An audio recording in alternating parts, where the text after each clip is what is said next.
Jesucristo, el Verbo viviente, es el único medio de salvación. Él es el centro del pensamiento de nuestra vida, la fuente y la autoridad de la doctrina. El principal propósito de la vida de Cristo fue la obediencia a los mandamientos, exaltando la ley de Dios como un reflejo de su carácter. El principal mensaje a ser predicado en el mundo, basado en Apocalipsis 14, está representado por 3 ángeles llevando el Evangelio eterno al mundo entero. Este mensaje se basa en los encantos inigualables de Cristo y declara que la hora del juicio ha llegado y llama a obedecer los mandamientos de Dios. Mediante su palabra, Dios ha comunicado a los hombres el conocimiento necesario para la salvación.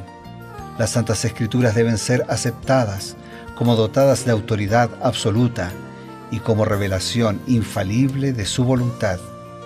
Y aunque el canon de las Escrituras inspiradas está cerrado, el Espíritu Santo continúa iluminando, amonestando y confortando al pueblo de Dios a través del testimonio de Jesús, el Espíritu de profecía. El camino a la vida se traza a través de un camino angosto que debe ser recorrido con confianza en las promesas que Dios dejó a hombres y mujeres fieles que dedicaron sus vidas hasta la muerte por el Evangelio eterno.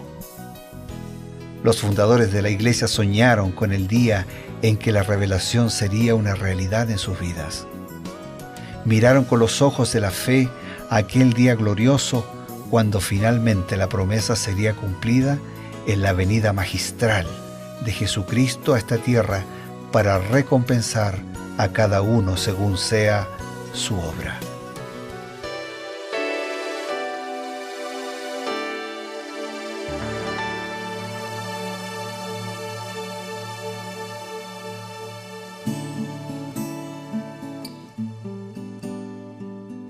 Nos encontramos nuevamente aquí en Reavivados por su Palabra, en el sector de Creer en sus Profetas, y tenemos justamente uno de los temas más impactantes, podríamos decir, de la historia del pueblo de Israel en ese peregrinaje por el desierto. Impactante, pero a la vez triste. Pastor Bruno, realmente en la conversación que tuvimos previo estábamos viendo esos detalles tan tristes, ¿no?, del momento de la primera idolatría formal. Y bueno, a la vez de saludarlo también queremos compartir la profundización de las Sagradas Escrituras a través del Espíritu de Profecía. Cómo no, siempre es importante que nosotros podamos meditar, leer, releer, profundizar el mensaje de la Biblia y mucho más ayudados por el Espíritu de Profecía. Ahora, pastor, se da cuenta, Dios le había dicho al pueblo de Israel, Moisés va a estar en la nube, y ellos no sabían cuánto tiempo y estimaron que se estaba demorando demasiado. Y entonces empezaron a preguntarse, ¿ahora qué va a pasar? No tenemos líder. Y si el líder no está, entonces también Dios no está, aunque en realidad eran meras especulaciones. Y mandaron a hacer, ¿no?, y con el aval de uno de los líderes, que era Aarón, una imagen física, una representación física de Dios, que era un becerro, y que ellos lo traían incluso desde Egipto, porque los egipcios hacían imágenes de animales y especialmente de toros, becerros, ¿no?, para representar a sus dioses. Ahora bien, hay una pregunta: ¿por qué Dios había prohibido hacer una representación material de su persona? Bien, Pastor Eber, voy a responder con una declaración de Elena de White que está en Patriarcas y Profetas y que dice así: Dios no había revelado ninguna semejanza de sí mismo y había prohibido toda representación material que se propusiera hacerlo. Los extraordinarios milagros hechos en Egipto y en el Mar Rojo tenían por fin establecer la fe en Jehová como el invisible y todopoderoso ayudador de Israel, como el único Dios verdadero, y el deseo de alguna manifestación visible de su presencia había sido atendido con la columna de nube y fuego que había guiado al pueblo, y con la revelación de su gloria sobre el monte Sinaí. Pero estando la nube de la presencia divina todavía ante ellos, volvieron sus corazones hacia la idolatría de Egipto y representaron la gloria del Dios invisible por la imagen de un buey. Bueno, resulta inexplicable, ¿no? En primer lugar, El Dios soberano, Él mismo estableció a través del mandamiento. Estamos en Éxodo capítulo 32, los mandamientos están en Éxodo capítulo 20. Él mismo, como uno de los mandamientos, dice, no se hagan imagen. Ni ninguna semejanza. Ni ninguna semejanza, de nada. Ya, no solo de un animal, sino de nada, de nada. ¿Por qué? Porque Dios quiere una relación directa con Él. Yo puedo tener una foto de mi esposa, pero si yo le hago cariño a la foto, si yo le doy recurso a la foto, le compro regalo a la foto, le pido a la foto, no tendría ningún sentido. No lo haríamos, digamos, claro. Porque nos parece que no tiene sentido, exactamente. Pero ¿y por qué entonces tiene sentido buscar una representación de la divinidad para adorar a la representación cuando podemos adorar en directo a la divinidad? En espíritu y en verdad. En espíritu y en verdad. Por eso él mismo, Dios dice, no. ¿Por qué? Porque con el tiempo, y yo sabía eso, nos íbamos a quedar con lo que lo representaba. Y no con el Dios mismo. Y no con el Dios mismo. Por eso en relación a la creación, lo que ya hemos visto, Él estableció como monumento recordativo de la creación un día, un espacio de tiempo. Claro. Porque si no, con el tiempo habríamos adorado a ese monumento visible. Y lo que Dios quiere es que en ese día lo adoremos a Él de manera especial. Por eso el Señor no acepta la idolatría, porque no lo representa y porque además representa falsos dioses, inexistentes dioses, que creamos con nuestra imaginación, con nuestra mente, porque necesitamos aferrarnos de algo. Esa fue la razón por la que el Señor condenó, prohibió la idolatría, porque lo iba a reemplazar a Él. Y sin Él no tenemos vida. Entonces Dios, que nos ama y quiere lo mejor para nosotros, establece que ningún objeto lo represente para que la adoración sea directa a Él. Ahora, pastor, hay un detalle interesante. Yo creo que Dios se sentía muy dolido. Le había favorecido con muchas cosas a ese pueblo, y el pueblo, podríamos decir, en el primer cambio de marcha, está dándole la espalda a Dios. Está buscando una representación que traía de la idolatría heredada de los años en Egipto. Y, por supuesto, Dios lo llama a Moisés y le dice, mira lo que este pueblo ha hecho. Claro, duele, ¿sabes por qué duele? Porque una cosa es que tú seas indiferente con el que fue indiferente. Una cosa es que tú maltrates al que te maltrató, claro, o nunca te trató bien. Eso es otro tema, tampoco deberíamos hacerlo. Claro. Pero muy distinto es que tú seas indiferente y maltrates al que te trató como nadie, al que te cuidó como nadie, al que te amó como nadie, al que los liberó de Egipto, les dio de comer en el desierto. Y además a través de la nube, de día, era un aire acondicionado realmente durante el día, y la nube de fuego en la noche para protegerlo de animales, del frío, y también iluminarlos en el camino. La presencia de Dios les ofrecía todo. Les ofrecía todo, sí, todo. Y ellos se rebelaron. Por eso hay otra declaración que yo quiero compartir y que dice así: mientras Moisés intercedía por Israel, perdió su timidez movido por el profundo interés y amor que sentía hacia aquellos en cuyo favor él había hecho tanto como instrumento en las manos de Dios.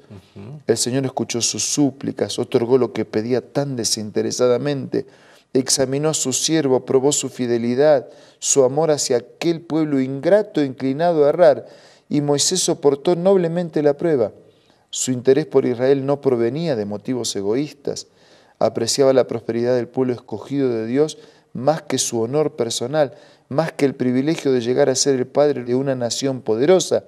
Dios se sintió complacido por la fidelidad de Moisés, por su sencillez de corazón y su integridad, y le dio, como un fiel pastor, la gran misión de conducir a Israel a la tierra prometida. Esta declaración ahora ya nos ubica en el papel del líder. Interesante. O sea, Dios tiene un pueblo, pero Dios también tiene un líder, tiene un pastor para su pueblo, tiene un colaborador, un instrumento para extender sus promesas, para hacer llegar sus orientaciones. Entonces, líder y liderados, dirigente y pueblo, todos necesitados de Dios por igual. Una cosa interesante, pastor. Dios le dice a Moisés, mira, yo creo que voy a buscarme otro pueblo y te voy a mantener en la posición de liderazgo, pero realmente este pueblo no merece. Ahora, ¿qué hubiera pasado si Moisés hubiera dicho, tienes razón Dios, mira, como me estás ofreciendo un cargo administrativo, entonces búscame quien sea, búscame otro, porque realmente este pueblo es demasiado duro de corazón, es rebelde, así que me conviene.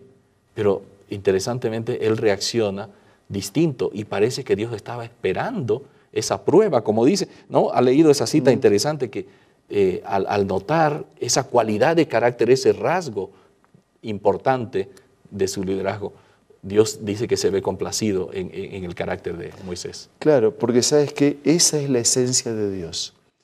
Los seres humanos, cuando nos sale bien, que no siempre nos sale bien, retribuimos más o menos lo que nos dan. A veces hasta hacemos una acción comercial. Tú me tratas bien, yo te trato bien. Un negocio, ¿no? Sí. Te cuido un poco para que me cuides. Pero la esencia de Dios, que se refleja así pálidamente en el amor de la madre, es que ama independientemente de los méritos. Y eso es lo que le pasó a Moisés. Dios tenía razón y Moisés sabía que Dios tenía razón. No había méritos en el pueblo para ser amado, pero Dios es así. Dios ama independientemente de los méritos. Nos busca aunque no lo merecemos y nos ofrece lo que de ninguna manera podremos obtener.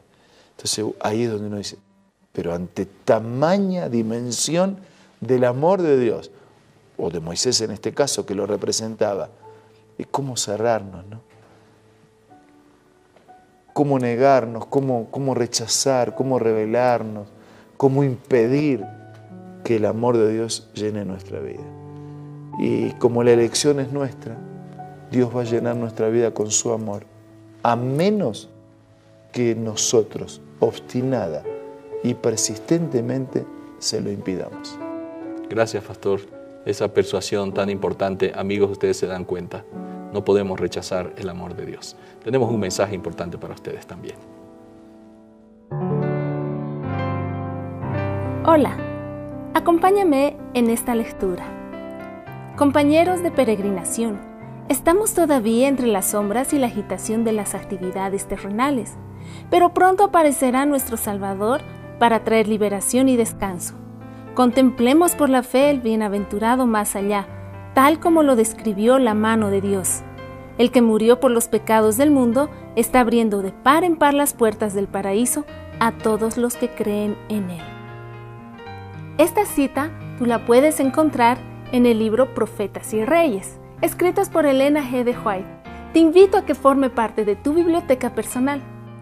También puedes hacerlo descargando la aplicación Elena G. de White del App Store o del Play Store.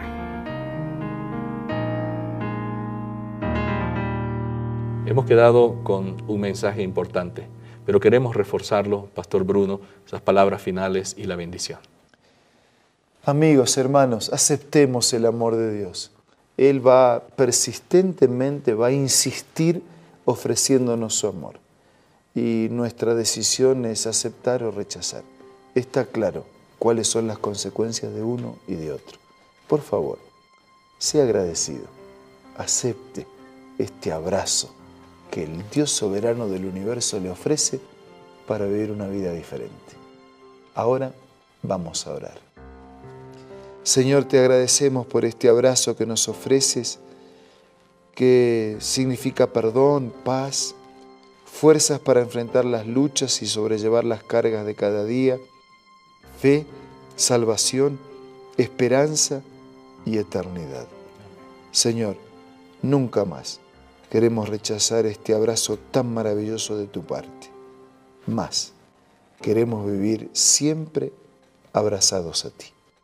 Lo pedimos, lo agradecemos en el nombre de Jesús. Amén. Amén. Amigos, esto ha sido Reavivados por su palabra y mañana tenemos un encuentro con la palabra de Dios y con sus profetas.